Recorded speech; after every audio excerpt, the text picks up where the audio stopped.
Selamat datang di channel saya Serangga Gatal.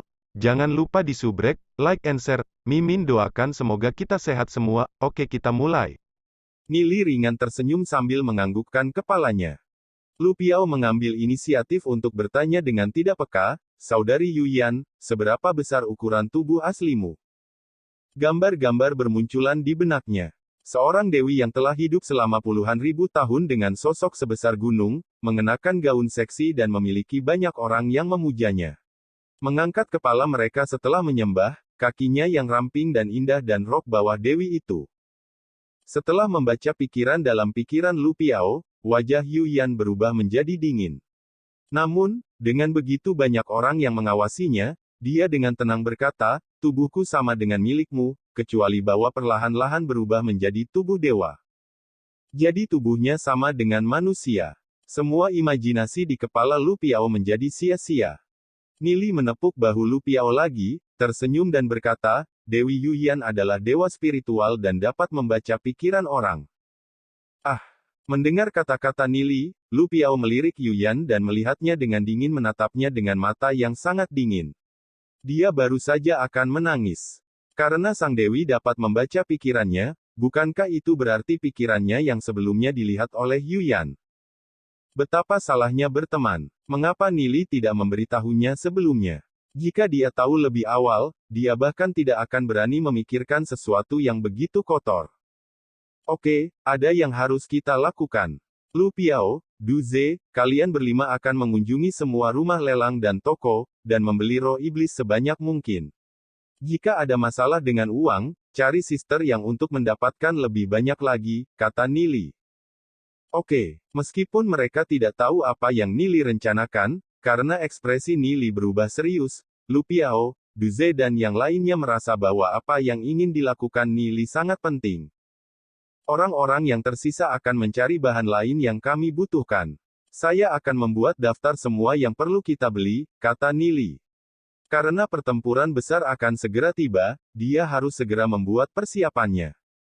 Terlepas dari apakah mereka dibutuhkan dalam pertempuran ini, mereka masih harus sepenuhnya siap. Oke, Ye Ziyun, Xiao Ninger dan yang lainnya menganggukkan kepala mereka masing-masing. Sangat cepat, semua orang sibuk dengan tugas yang diberikan kepada mereka. Yuyan dengan penasaran menatap Nili dan bertanya, "Mengapa kamu ingin mereka mengumpulkan roh iblis?" Saudari Yuyan, pernahkah Anda mendengar tentang teknik melahap roh iblis sebelumnya? Nili bertanya. Teknik melahap roh iblis. Yuyan merajut alisnya dan merenung. Samar-samar dia mendengar seseorang menyebutkannya sebelumnya, namun, setelah mengalami pengasingan selama bertahun-tahun, dia tidak dapat mengingat apapun tentangnya lagi. Itu mungkin teknik rahasia kuno. Teknik melahap roh iblis adalah teknik yang memungkinkan Anda untuk melahap roh iblis untuk melatih kekuatan jiwa Anda. Ini adalah teknik jahat yang menentang surga Dao. Saya tidak ingin menggunakannya jika memungkinkan, karena itu akan membahayakan kultivasi seseorang di masa depan, tetapi sekarang kota Glory menghadapi bahaya, saya tidak punya pilihan lain selain menggunakan teknik rahasia ini. Tatapan Nili jatuh ke kejauhan saat rasa ketegasan melintas di matanya. Tidak peduli berapa harga yang harus dia bayar, dia harus melindungi kota Glory. Hal-hal di masa depan hanya bisa diserahkan ke masa depan untuk dipikirkan. Jika Dark Guild datang untuk melanggar kota Glory, dia akan menghancurkan Dark Guild. Jika keluarga Wu Gui datang untuk melanggar kota Glory, dia akan menghancurkan keluarga Wu Gui. Setelah kelahirannya kembali, dia memutuskan bahwa dia benar-benar tidak bisa membiarkan siapapun menyentuh kota Glory. Karena kamu sudah memutuskan, aku tidak akan menghalangimu. Orang-orang kota Glory juga dianggap sebagai anggota ras manusia saya, jika benar-benar ada musuh yang datang untuk mengganggu mereka, saya juga akan melakukan yang terbaik untuk melindungi mereka. Yuyan berkata dengan serius. Terima kasih, Saudari Yuyan. Nili mengangguk. Dengan kata-kata dari Yuyan ini, Nili merasa jauh lebih nyaman. Selain Ye Ziyun dan yang lainnya mengumpulkan material dan roh iblis, Nili memikirkan metode lain dan mengeluarkan batu jiwa naga. Meskipun batu jiwa naga digunakan untuk menempa senjata, Nili memikirkan penggunaan yang berbeda untuk itu. Batu jiwa naga adalah barang yang sangat tangguh dan dapat menyegel energi di dalamnya. Kecuali itu menderita dampak yang besar, itu tidak akan hancur. Nili menggunakan beberapa metode khusus untuk memperbaiki batu jiwa naga dan secara bertahap menempanya menjadi benda seukuran kepalan tangan. Pemodelan item ini sangat tidak biasa. Itu kosong di bagian dalam dengan penghalang tipis di tengah, menciptakan dua ruang independen. Apa yang kamu tempa? Yuyan penasaran bertanya sambil melihat Nili. Saya memiliki kegunaan brilian saya sendiri untuk ini. Nili ringan tersenyum. Setelah dia selesai menempa ini, dia bergabung dengan panda bertaring, membuat tubuhnya tumbuh besar. Setelah Nili berubah menjadi panda bertaring, dia membuka mulutnya dan dengan cepat mengumpulkan hukum kegelapan dan menyegelnya ke salah satu ruang di dalam batu jiwa naga. Setelah itu, dia melakukan hal yang sama dengan hukum cahaya dan menyegelnya di ruang lain. Ketika dia selesai menyegelnya, Nili berkata, panda bertaringku telah bergabung dengan hukum kegelapan dan cahaya, karenanya, kekuatan ledakan yin yang sangat mengejutkan. Bahkan ahli peringkat legenda tidak dapat menahan ledakan dari ledakan yin yang saya. Namun, kecepatan terbang ledakan yin yang terlalu lambat. Seorang ahli peringkat legenda biasa akan dapat dengan mudah menghindarinya. Saya menempa batu jiwa naga menjadi senjata yang memiliki ruang terpisah di dalamnya dan masing-masing menyegel hukum kegelapan dan cahaya di dalam setiap ruang. Begitu saya mengendalikan dua kekuatan hukum, mereka akan dengan cepat bergabung dan menghasilkan energi yang kuat yang akan segera mencapai batasnya. Karena ruang di batu jiwa naga kecil, kekuatan dari ledakan itu bahkan akan 10 kali lebih kuat daripada ledakan yin yang biasanya saya luncurkan sendiri. Mendengar kata-kata Nili, Dewi Yuyan tidak bisa menahan perasaan kesemutan di kulit kepalanya. Dia dapat dengan mudah membayangkan hasilnya jika item seperti itu meledak di samping lawan. Bahkan seorang ahli peringkat legenda akan menderita karenanya. Yuyan sangat ingin membuka kepala Nili dan melihat bagaimana pertumbuhan otaknya. Bagaimana dia bisa memiliki begitu banyak ide licik. Nili menempatkan hukum kegelapan dan cahaya ke dalam wadah batu jiwa naga sambil menempanya dan kemudian menyegelnya. Dia kemudian mengukir beberapa pola prasasti misterius di permukaan dan mereka dengan cepat menyembunyikan diri di dalam batu jiwa naga. Dalam pandangan orang biasa, ini hanyalah batu jiwa naga biasa. Mari kita beri nama, sebut saja bom drakonik. Nili berpikir, lalu melanjutkan untuk menempa lebih banyak bom drakonik dan menempatkannya ke dalam cincin interspatialnya. Setelah membuat lebih dari 60 drakonik bombes, Nili berhenti karena dia kehabisan Dragon's Soul Stone. Jika dia tidak terus mengisi kekuatan jiwanya dengan sejumlah besar obat mujarab dan terus-menerus menyerap kekuatan hukum di sekitarnya, dengan budidaya Nili saat ini, dia tidak akan bisa menempa begitu banyak bom drakonik dalam waktu sesingkat itu. Meski begitu, Nili kelelahan sampai dia hampir pingsan. Dalam 2 hari, Lu Piao, Du Ze dan yang lainnya mengumpulkan ratusan ribu roh iblis yang berbeda. Beberapa waktu lalu, kota Glory baru saja selamat dari gerombolan binatang iblis. Jika Anda menambahkan sejumlah besar binatang iblis yang dibersihkan di pegunungan sekitarnya setelah gerombolan, jumlah roh iblis cukup banyak. Selain itu, Ye Ziyun, Xiao Ninger dan yang lainnya juga membawa bahan-bahan lain yang dibutuhkan. Nili mulai meletakkan arai di area kosong di halaman dan mengisi tanah dengan segala macam pola prasasti. Pola prasasti ini sangat kuno sehingga bahkan Dewi Yuyan terkejut olehnya. Dia hanya bisa memahami mereka secara kasar. Ada berbagai macam pola prasasti yang memenuhi tanah dengan 11 ruang kosong. Nili memandang Duan Jian, Lu Piao, Du Ze, Xiao Yu dan 6 lainnya dan berkata, memberi mereka arahan, kalian duduk di area kosong dan tunggu aku untuk memulai teknik melahap roh iblis. Setelah saya mulai, panda bertaring saya akan mulai melahap roh iblis. Setiap kali memakan satu, panda bertaringku akan tumbuh lebih kuat, namun, pada saat yang sama, juga akan ada sejumlah besar kekuatan jiwa atau kekuatan hukum yang dilepaskan. Tidak peduli berapa banyak yang dilepaskan, mereka akan dibatasi dalam larik pola prasasti. Kalian harus mencoba yang terbaik untuk menyerap kekuatan jiwa dan kekuatan hukum. Ketika Nili menggunakan teknik melahap roh iblis, itu akan membahayakan dirinya sendiri, namun itu masih dalam jangkauan daya tahannya. Kekuatan yang dilepaskan akan sangat besar dan tidak boleh disia-siakan. Itu akan cukup bagi 10 dari mereka untuk menyerap semuanya. Nili berdiri di tengah susunan pola prasasti, sementara sisanya masing-masing duduk di sekitar susunan. Ekspresi Xiao Ninger, Ye Ziyun dan yang lainnya agak berat. Area ini ditetapkan oleh Nili tampaknya sangat kuat.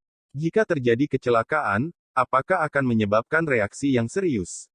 Namun, karena mereka tahu bahwa kota Glory dalam bahaya, mereka tidak bisa memikirkannya lagi. Kota Glory adalah rumah mereka, dengan kulit yang hilang, pada apa rambut bisa menempel. Jika kota Glory dihancurkan, jalan apa yang harus mereka ambil selanjutnya? Bahkan jika mereka menggunakan beberapa teknik rahasia pintu samping, selama mereka dapat meningkatkan kekuatan mereka, itu normal untuk mengambil beberapa risiko. Nili berjalan ke area pusat dan mengeluarkan geraman rendah saat dia dengan cepat mengoperasikan susunan pola prasasti. Sinar cahaya menyilaukan melesat ke langit dan mengelilingi semua orang di dalamnya. Pola prasasti di lantai dengan cepat berputar dan membentuk pola rumit dengan aura misterius dan tak terbatas yang dengan panik mengalir di sekitar mereka, seolah-olah mereka berasal dari langit tanpa batas. Pada saat ini, Yuyan melayang di udara dengan matanya terpaku pada Nili dan yang lainnya. Hatinya tercengang ketika dia diam-diam merasakan energi. Dia tidak pernah berpikir bahwa Nili akan mampu memobilisasi energi yang begitu besar. Energi ini tampak seolah-olah berasal dari langit tanpa batas, yang bahkan menguntungkan Yuyan. Dia mulai dengan panik menyerap hukum api yang berkumpul di udara. Nili mengeluarkan lolongan rendah dan berubah menjadi panda bertaring. Gelombang kekuatan berkumpul menuju arah panda bertaring dan ukuran panda bertaring tiba-tiba tumbuh setinggi 5 hingga 6 meter. Pada saat ini, roh iblis melayang. Panda bertaring dengan marah meraung, mengangkat telapak tangannya, meraih roh iblis dan melahapnya. Saat roh iblis terus muncul, mereka langsung dimangsa oleh panda bertaring.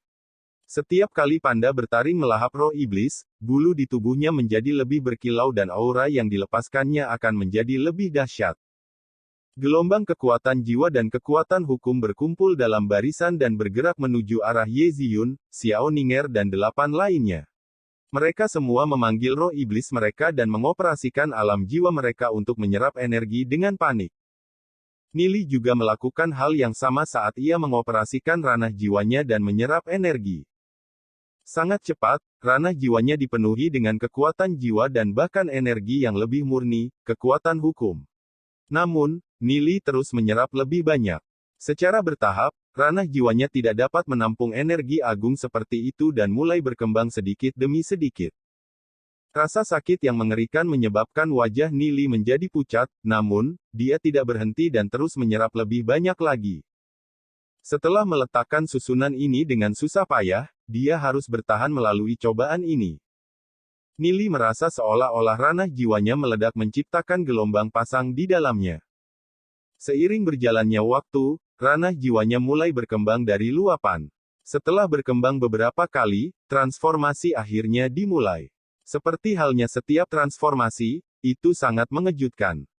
Aura di sekitar tubuh Nili tiba-tiba meledak saat ia melangkah ke peringkat emas hitam bintang 1 dari peringkat emas bintang 5, namun, ini masih hanya permulaan.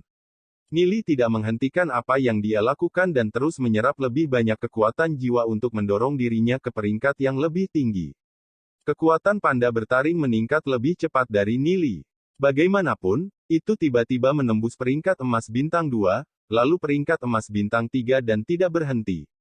Ini masih terjadi bahkan setelah Nili dengan paksa menekannya. Dia khawatir jika pertumbuhan panda bertaring terlalu cepat, dia akan kehilangan kendali. Panda bertaring adalah binatang iblis tingkat pertumbuhan tingkat dewa dan memiliki kekuatan besar. Jika seseorang menambahkan fakta bahwa itu dengan panik melahap semua jenis roh iblis, termasuk roh iblis peringkat emas hitam, orang dapat membayangkan kecepatan pertumbuhannya yang menakutkan. Semua orang sama dengan Nili. Mereka benar-benar direndam dalam kekuatan jiwa yang kaya dan kekuatan hukum. Efek pengumpulan dari susunan ini menyebabkan akumulasi kekuatan jiwa dan kekuatan hukum di sekitar mereka menjadi lebih tebal beberapa ratus kali lebih banyak dari biasanya. Selanjutnya, karena kekuatan ini dihilangkan dari tubuh Nili, itu sudah disempurnakan, membuatnya lebih mudah untuk diserap. Mereka dengan panik menyerap semua yang mereka bisa dan kultivasi mereka jelas meningkat.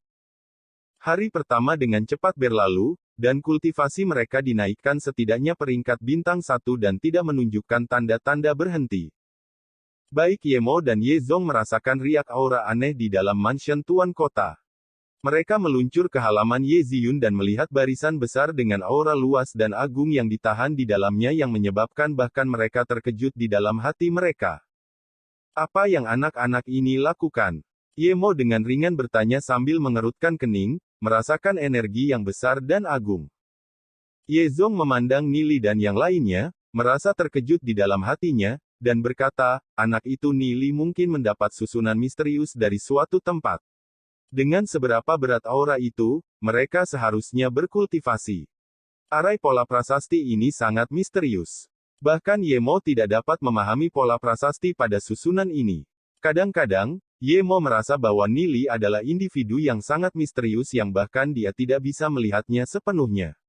Namun, setelah mendengar dari Yezong bahwa Nili memiliki master misterius, Yemo merasa nyaman.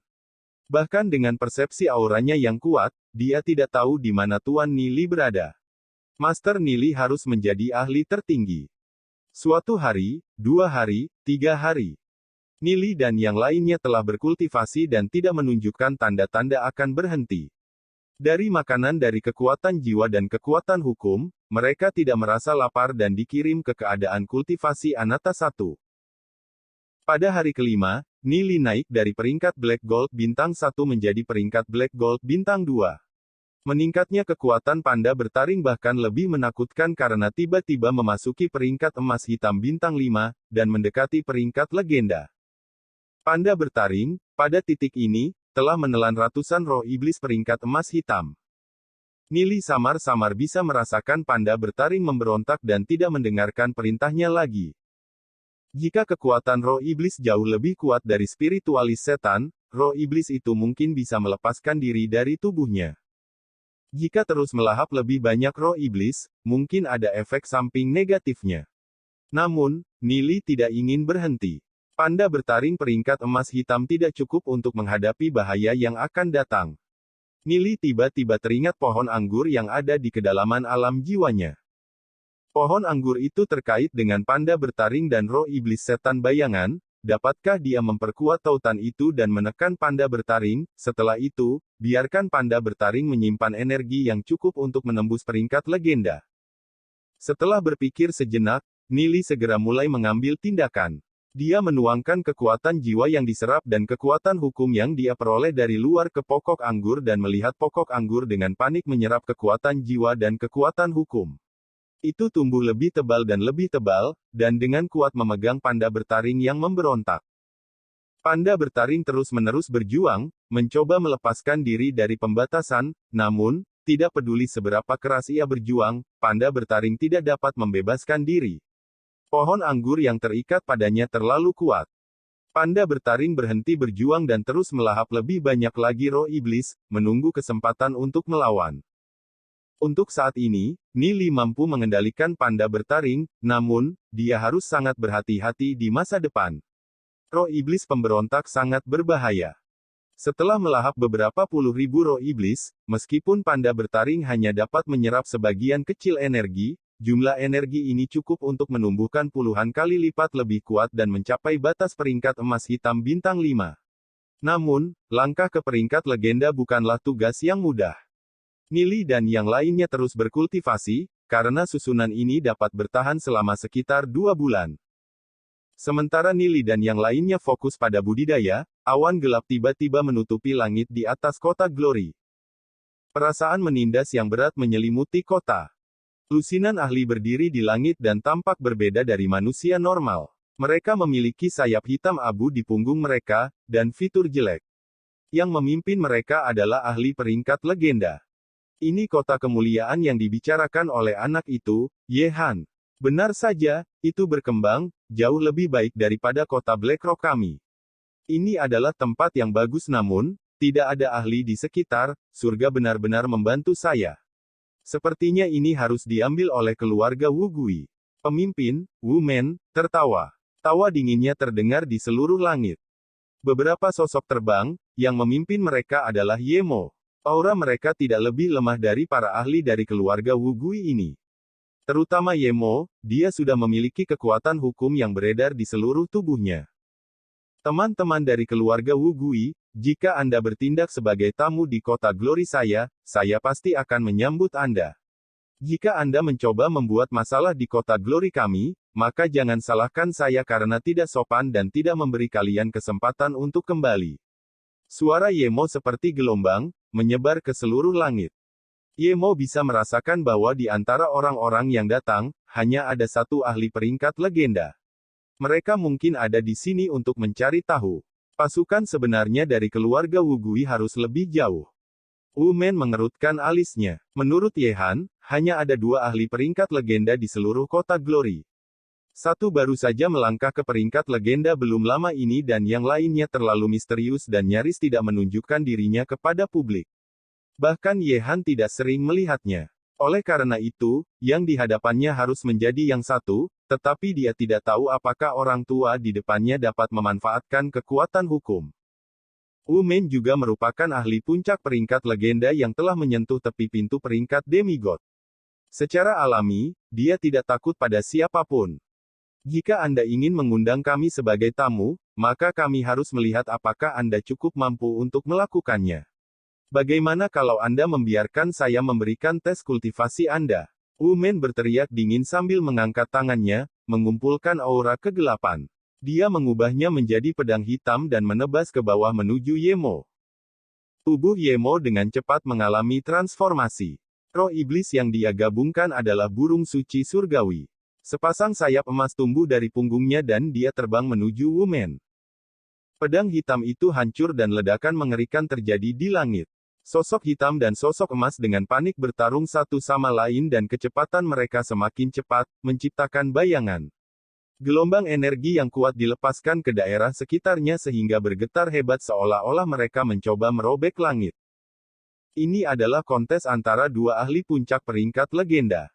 Dalam kontes ini, ada jejak kekuatan hukum yang saling bertentangan. Meskipun Wu Men ini belum memahami kekuatan hukum dan belum memasuki peringkat demigod, dia telah menyentuh ujungnya. Selanjutnya, Yemo hanya selangkah lagi dari peringkat demigod. Ledakan kuat terdengar dan Wu Men dikirim terbang dengan jejak darah bocor dari sudut mulutnya. Yemo hanya mundur beberapa langkah dengan dadanya bergerak naik turun. Aku tidak pernah membayangkan bahwa kamu akan jauh lebih kuat dariku ketika kita berdua adalah ahli puncak peringkat legenda. Wu Men berkata, sedikit tidak setuju dengan pemikiran itu saat dia dengan dingin menatap Yemo. Meski begitu, dengan hanya 2 ahli peringkat legenda, tidak mungkin untuk menahan keluarga Wu Guiku. Keluarga Wu Gui saya memiliki 3 peringkat demigod dan 10 ahli peringkat legenda. Setelah pasukan kita tiba, semua kota Glory akan rata dengan tanah. Sekarang, saya akan memberi kalian satu kesempatan. Tunduk pada keluarga Wu Gui saya, serahkan kota Glory ke kendali keluarga Wu Gui dan kami akan menyelamatkan hidup Anda. Tidak akan mudah untuk menghancurkan kota kemuliaanku. Karena keluarga Wu Gui ingin datang, maka datanglah. Ekspresi Yemo dingin. Auranya semakin kuat dari sebelumnya, seperti gelombang yang menindas Wu Men. Karena itu, jangan salahkan kami karena tidak sopan. Peluit tajam keluar dari mulut Wu Men. Dari hutan pegunungan terpencil, bayangan yang tak terhitung terbang menuju ke arah kota Glory. Bayangan hitam ini menutupi langit seperti awan belalang. Melihat adegan ini, Yemo sedikit mengernyitkan alisnya saat dia bertukar kontak mata dengan Yezong. Yezong menganggukkan kepalanya dan segera terbang menuju arah arai 10.000 binatang iblis, bersiap untuk mengaktifkan arai sementara Yemo bersiap untuk memanggil dewa spiritual angin salju kapan saja. Yemo tidak menghentikan serangannya terhadap Wu Men. Badai salju menutupi langit saat perlahan berubah menjadi abu-abu. Hanya kamu sendiri dan kamu masih berani menantang keluarga Wu Guiku. Kekuatanmu masih jauh dari cukup. Melihat para ahli peringkat legenda terbang ke arahnya, Wu Men menjadi lebih buas. Energi yang kuat tiba-tiba meledak dari tubuhnya saat dia melemparkan pukulan ke arah Yemo. Cahaya keluar dari mata Yemo saat kekuatan hukum melonjak hebat di dalam dirinya. Ketika dia bertarung dengan Wu Men sebelumnya, dia tidak mengerahkan kekuatan penuhnya. Karena Wu Men akan mendapatkan banyak bantuan, Dia mengerti bahwa jika dia tidak membunuh Wu Men sekarang, tidak akan ada kesempatan kedua. Yemo dengan dingin menggeram saat es yang tak terhitung jumlahnya terbentuk di dalam badai salju dan menembakkan awan ke arah Wu-Men. Melihat adegan ini, Wu-Men tidak takut sama sekali. Sebagai anggota keluarga Wu Gui, dia sangat percaya diri dengan kekuatan tubuh fisiknya. Sebagai ras pertempuran yang kuat, bagaimana dia bisa takut pada manusia? Awan es membombardir tubuh Wu-Men, meledak dan berubah menjadi kepingan salju. Orang tua, kamu ingin melawanku dengan serangan yang begitu lemah. Tinju Wu-Men menuju ke arah Yemo. Bagi yang ingin mensupport Mimin, Mimin sudah mencantumkan link Sawerianya. Sekian dulu updateannya, tunggu lanjutannya di channel saya Serangga Gatal, di subscribe ya guys. Terima